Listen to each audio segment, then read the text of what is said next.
guys. I hope everybody's having a good day. I am sorry that I did not get a podcast. I don't think I got one out for the last 2 weeks. I don't think it was.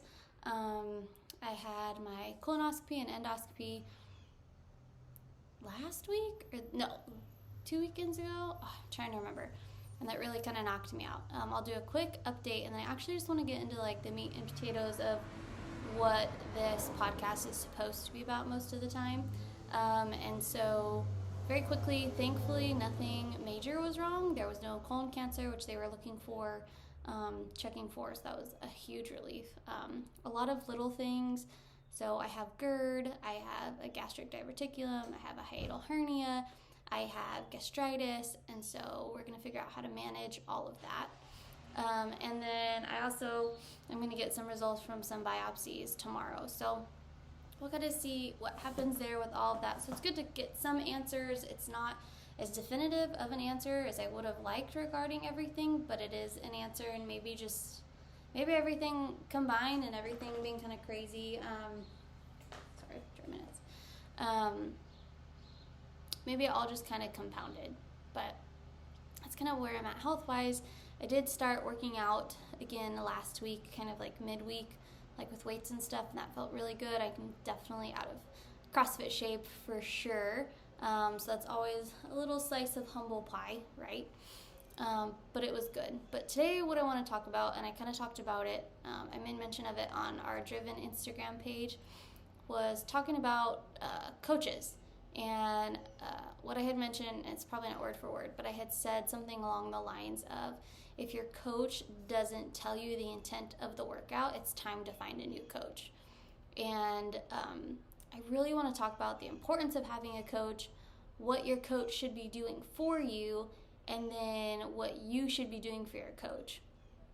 And something that I think that gets really missed and that kind of like frustrates the tar out of me to some degree is coaches that are cheerleaders. And I've totally been guilty of this. I am not foolproof when it comes to this. I used to definitely do this a lot. But it really kind of opened my eyes. I was working for F45, and I don't have anything against F45. I don't have any problems there. But basically, as a coach for them, I just was a cheerleader. You did kind of get to interact with people one-on-one, but it's only 45 minutes. You don't really get to instruct people on movement, and the only time you can kind of coach them is if you walk up to them in the middle of the workout and say, hey, flatten your back, or pull your shoulders back, or keep your chest up, or, press your heels down, and just these short little cues for this extremely fast workout. And it was really frustrating to me because I felt like in that particular situation, unless you already knew how to work out, you weren't really going to get all the benefits that you could from a class like that, because, it's really cool and smart to be like, hey, I'm going to crush a workout in 45 minutes. But when, as a coach, it only allows you to be a cheerleader, it's not allowing you to help people to the best of your ability, right? And so, you see this a lot of times too in CrossFit gyms where you walk in, coach has their level 1, or maybe they don't, maybe they're interning. They run you through a warm-up, they tell you what to do, and then they just cheer you on the whole class. Good job, one more rep, you're doing great. Good job on that run, those pull-ups look good, right? And like I said, totally guilty of this, not pointing fingers, not, being like, oh, everybody else does this, I don't do that. Totally done this, and sometimes I still catch myself doing that. But what I think is really important to find in a coach, especially if you're going to any kind of CrossFit or functional fitness gym, but really any gym, but like I said, especially in CrossFit, is to find a coach that's going to break down the intent of the workout. Because especially in CrossFit, there's an intention in each workout. Your rate of perceived exertion for a particular workout might need to be a 6. Maybe it's something like Murph, and it's like, hey, we're going to pace this, we're just going to get through it, we have a ton of reps in front of us, and we're just pacing this appropriately. You should be going about a 6 or 7. As opposed to maybe like 3-minute AMRAPs with a minute rest in between. That should be a 10 out of 10 on the rate of perceived exertion. That is a short workout, or like Fran, for instance. Short, quick workout. That should be a 10 out of 10. You should be going as hard as you can. And if the intent of the workout does not get explained to you, you are never going to see the results that you want to see, and you're not going to get the full benefits that you could be getting out of your workouts. And the reason being, for instance, let's take Fran. If your coach just says, hey, we're doing 21, 15, 9 thrusters and pull-ups and thrusters, right? This is what we're doing. And they don't tell you the intent of the workout of like, hey, like, this should take you around 4 to 5 minutes, right? Really fast athletes can do it much, really professional CrossFit athletes can do it a lot faster. But the intent of the workout is to be an all-out sprint as fast as you can, as hard as you can. You should be able to do the reps either, half and half or unbroken. That's the intent of it. If they don't teach that to you, then you're going to look at the prescription of the weights and you're going to be like, okay, 95, 65. And maybe you shouldn't be doing 95 pounds. Maybe you can only do 2 or 3 thrusters at 95 pounds. And you're like, okay, this is what it says. This is what I'm going to do. You're completely missing the intent of the workout. And it's going to take you 11, 12 minutes to do Fran. And you're like, oh, I did it RX. But you're completely missing the intent of the workout. You're missing the intended stimulus of that workout. So therefore, you're not going to reap the results of the intended workout. And that's really important when you show up consistently over time to a gym and you're consistently doing these workouts over and over again. If you don't know the intended stimulus and how hard you're supposed to go or how heavy you're supposed to lift or, how many rounds you should be trying to get or what should be intended, you're going to miss it.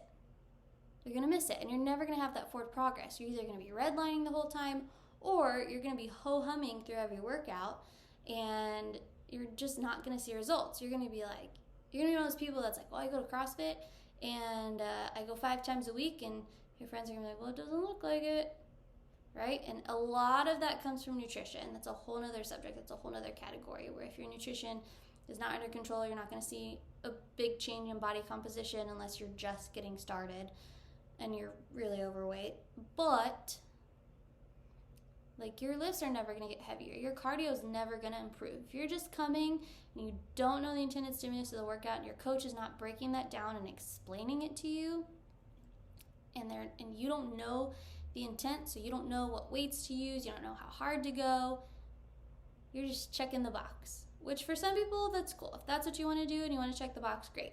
For me, my goal is to be on the farther end of the sickness to wellness spectrum, right? I don't want to be over here on the sickness end. I want to go as far possible as I can on the wellness side.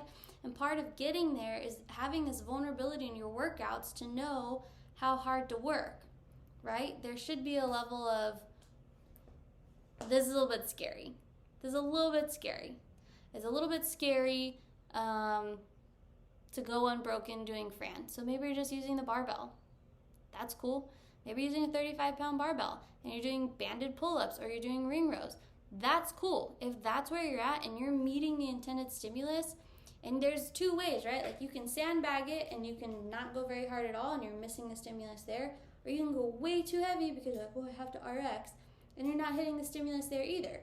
Part of that is having a good coach that's able to explain it to you in a way that you understand and helping you find what that intended stimulus is for you. They should get to know you. I knew every single athlete that came into my gym, and if I didn't know them, if maybe, they were normally a 6 p.m. class and I didn't often coach at 6 p.m., I would look ahead of time and I would say, hey, I see that Joe is coming in. He normally comes to 6 p.m. class, and I would text the 6 p.m. coach and I would say, hey, tell me about this athlete. Give me a little bit of background. What are we working with? How are their lifts? How's their form? This is the workout today. Where do you think they're at? Right? And that comes into being a good coach. And if you don't have a good coach that's not going to do that for you, then you need to find a new coach. Or don't bother paying to have a coach. That's my personal opinion. If you're going to spend money to have a coach, find a freaking great coach. Someone that's actually going to coach you, who's going to walk you through the movements, who's going to walk you through the workouts, who's going to make sure that you're hitting the intended stimulus of the workout, who's going to help you and pay attention to you. I understand that can get hard when you have 10, 20 people in a class and maybe you're the only coach, but it's not impossible. And that's where preparation comes in as a coach. And the other coin to that is if you're an athlete, you have to be coachable. You have to listen to your coach. There's no point in you paying for a coach for you to just not listen to them. And this happened all the time. At our gym, we would have people come in and people would We'd tell them something, we'd be like, hey, you should only put 65 pounds on the bar. And they're like, okay. You know, we explain why, we explain the intent of the workout, the stimulus, how it should go, how it should flow. And then we look over and they have 95 pounds on the bar. We can't control everybody. As a coach, our job is to tell them what we believe that they should do to really impress that upon them. But at the end of the day, we can't make them do anything, which can be really frustrating because as a coach, you have the best interest of the athlete at heart. Like, we just have your best interest. If we say, hey, you know what? I see there's 65 pounds on the bar. You should put 95 pounds on the bar.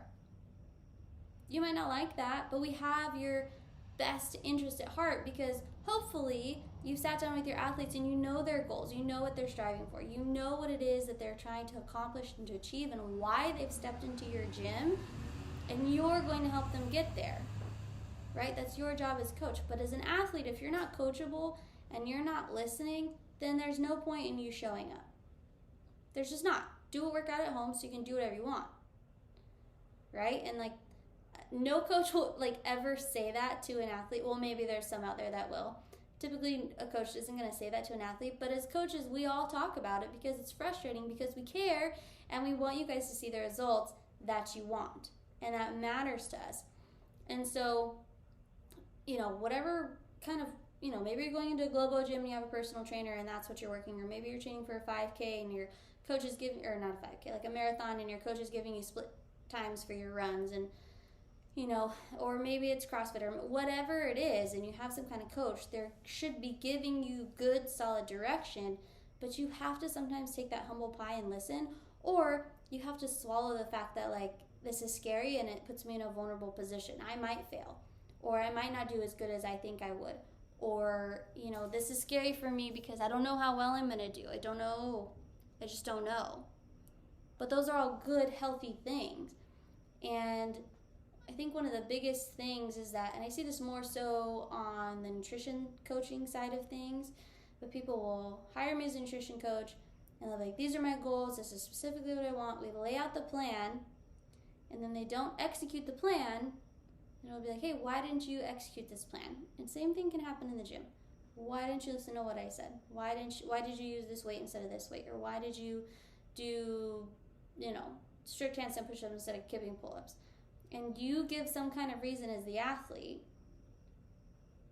and really all we're thinking inside is, well, if what you were doing before was working, you wouldn't have needed to hire me as a coach, right? If what you think is best was giving you the results that you wanted, you wouldn't have needed to hire a coach. You wouldn't have needed to come in here and be coached. You wouldn't have needed someone to step in and say, from an outside perspective, this is what's going to get you where you want to go, this is what's best for you, and this is how we're going to get there.